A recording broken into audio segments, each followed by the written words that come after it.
Ayawaddu ahadukum an takuna lahu junnatun min nakhilin wa a'nabin tajri min tahtihal anhar. Adakah salah seorang di antara kalian yang ingin memiliki kebun kurma atau kebun anggur yang di bawahnya mengalir sungai-sungai, sementara kamu tidak pakai mengairi, tidak pakai menyirami, cukup kamu punya kebun lalu ada sungai-sungainya di pinggir, di sela-selanya kebun itu tadi. Mau kamu, katanya Allah? Pasti tidak mau. Adakah salah seorang di antara kamu mau seperti ini? Bukan salah seorang, semua mau. Ya, jadi beri kepada Allah. Mau tak mau? Mau. Milih malah. Ya. Paham? Ini artinya pertanyaan yang tak perlu dijawab semuanya. Ya. Tetapi pasti harus dijawab oleh hati. Mau ya Allah? Kalau mau, lahu fiha min kulli thamarat. Ya. Jadi kalau mau itu nanti ya di sana di kebun kamu itu akan membuahkan berbagai macam buah-buahan yang lezat. Mau? Mau. Tidak mau. Subhanallah. Kalau seperti ini semua mau. Kalau kamu misalkan sudah diberi sama Allah buah-buahan yang sangat lebat seperti itu, maukah kamu berinfak dengan hasil itu? Tak ada. Tunggu dulu. Padahal kebunnya sudah diberi sama Allah. Airnya sudah tidak pakai menyiram. Ketika hasil, infakkan. Artinya, saya ada. Yang bagus-bagus dijual, serok-gerok, bagi kita tangkap. Ya enggak? Itu sifat manusia. Jadi saya terbaca, Allah tahu, Allah melihat. Kenapa? Kamu itu saya jur semuanya, saya beri semuanya tanpa kamu kerja, ya. Lalu ketika kamu diberi, sudah menerima, kamu tidak memberi. Kok bisa seperti itu? Bukankah Allah itu maha baik? Ya, ya Allah, Engkau maha baik. Kenapa kamu tidak baik? Kan heran jadinya. Kita senang kalau Allah baik kepada kita, tapi kita tidak mau baik kepada apa yang Allah janjikan kepada kita. Ketika kita berinfak akan dilipat gandakan semua pemberian yang kita beri kepada mereka yang membutuhkannya. Jelas? Jadi enak ini ya enggak? Jadi omongan-omongan enak. Jadi pelajaran yang masuk meresap dalam hati nurani kita. Bila mana kita membuka hati, jangan ditutup. Kalau ditutup siapa yang akan buka? Malaikat. Ada malaikat datang sama kamu. Cukup dengan Al-Quran yang saya tafsirkan ini, kamu bisa memahami dan mengaplikasikan dalam kehidupan sehari-hari.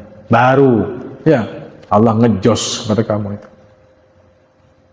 Pemberiannya, semuanya, ya. Wa asabahul kibaru walahu dzurriyyatun du'afa.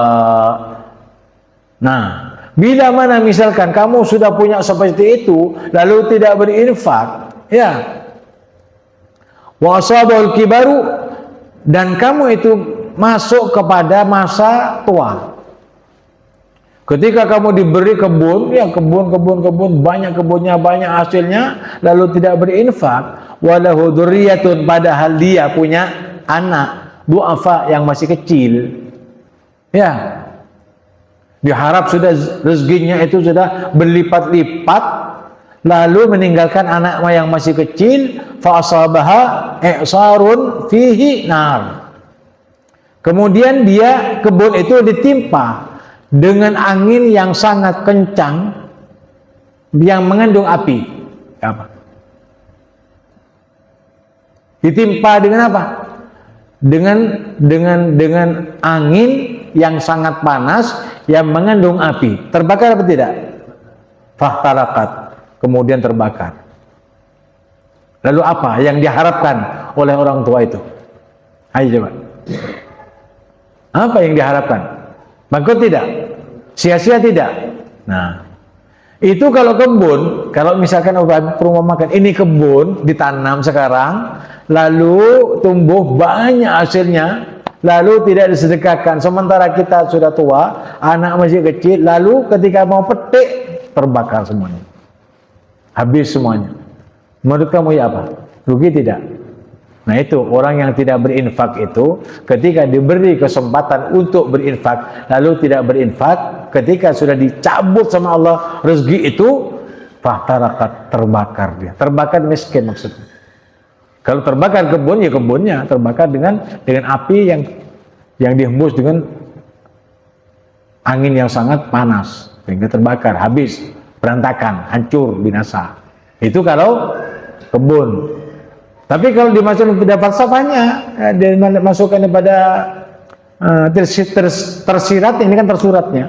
Tersiratnya dinyatakan bahwa orang yang kaya raya sudah berlimpah ruah kekayaannya sehingga dia mampu untuk membagi-bagikannya, lalu tidak melaksanakannya, ketika dia jatuh bangkrut miskin, maka dia sudah tidak berdaya lagi.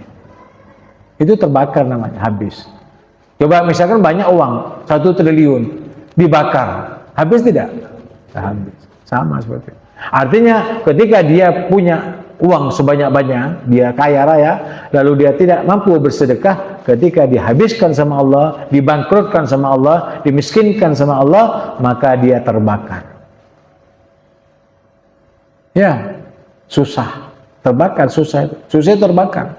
Ketika dia makannya enak, banyak duitnya, banyak rumahnya, banyak asetnya, banyak uangnya, lalu habis semuanya, mau makan enak lagi sudah susah, mau bangkit lagi sudah susah, mau berjuang sudah tidak berdaya lagi karena sudah tua. Nah ini, kalimat-kalimat tua itu sudah tidak berdaya.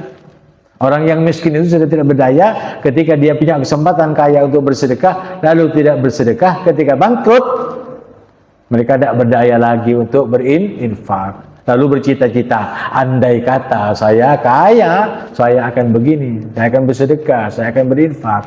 Andai kata. Setelah diberi kekayaan, dia lupa. Itu sifat manusia. Oleh karena itu, jangan jadi manusia yang hanya mengiming-imingkan dirinya untuk berinfak ketika kaya, tetapi setelah kaya, dia melupakan janjinya kepada Allah. Paham? Nah. Kadzalika yubayyinullahu lakum. Demikianlah Allah Subhanahu wa taala menjelaskan kepadamu, lakumul ayati, ayat-ayat kepadamu, la'allakum tatafakkarun, supaya kamu itu berpikir. Gunakan akalmu itu. Mumpung masih ada. Jangankan mumpung masih ada, jika kamu tidak punya, ya, diinfakkan di jalan Allah Subhanahu wa taala, maka ketidakpunyaan kamu itu akan mendatangkan sesuatu yang lebih banyak daripada apa yang kamu berikan kepada orang lain. Kamu saja bercita-cita mau memberi kepada orang lain, andai kata saya punya uang 1 juta, aku bagi-bagi 1 juta itu, kamu dikasih 10 juta. Tetapi kalau kamu diberi 10 juta, jangan kamu pikir lagi. Seperti itulah. Jadi hanya gampang saja bermunajat kepada Allah. Ud'uni astajib lakum ya Allah. Engkau ya Allah yang mengajak kami untuk berdoa kepadamu, dan Engkau yang akan mengabulkan semua permohonanku kepadamu. Aku mohon ya Allah kepadamu rezeki yang halal, ya, rezeki yang barakah dan sebagainya. Andai kata saya punya, saya akan infak. Ketika sudah punya, infak. Atau sebelum punya, infakkan. Nanti dia datang lebih banyak untuk mengajak teman-temannya. Contoh saja, uang 100.000 itu kalau diinfakkan jatuh 1 juta. Ya Allah, ya Hannan, ya Mannan, ya Rahim, ya Rahman, ya Ghafur, ya Ghafar, ya Fattah, ya Razzaq, ya Ghani, ya Mughni, aghnini fadlika masiwa. Datangkan ya Allah teman-temannya ini ketika saya infakkan kepada orang lain di jalan Allah, di jalanmu ya Allah. Dia datang. Alhamdulillah. Kamu kan sudah dapat pelajaran dari satu, sudah dalam. Ya, sudah dalam. Tapi kalau kamu tidak mengindahkan apa yang disampaikan, ya tetap kamu jalannya di tempat. Nah, ini tidak cukup, ini sudah dikalkulasi di manajemennya, tidak. Uang saya bayarnya sekian. Kalau dikasih ini, habis nanti. Tidak cukup untuk sekian. Lebih baik sudah. Yang penting untuk diri saya dan keluarga. Ya sudah. Diri dan keluarga selesai, cukup. Sebulan lagi seperti itu, selamanya dia seperti itu. Tidak bertambah. Nah ini apa namanya pembelajaran yang manfaat, ya. Jangan sampai ogah di dalam mengamalkannya. Karena janji Allah itu benar. Shadaqallahul adzim. Innaka la tukhliful. Sesungguhnya engkau ya Allah kalau berjanji tidak meluputi janji.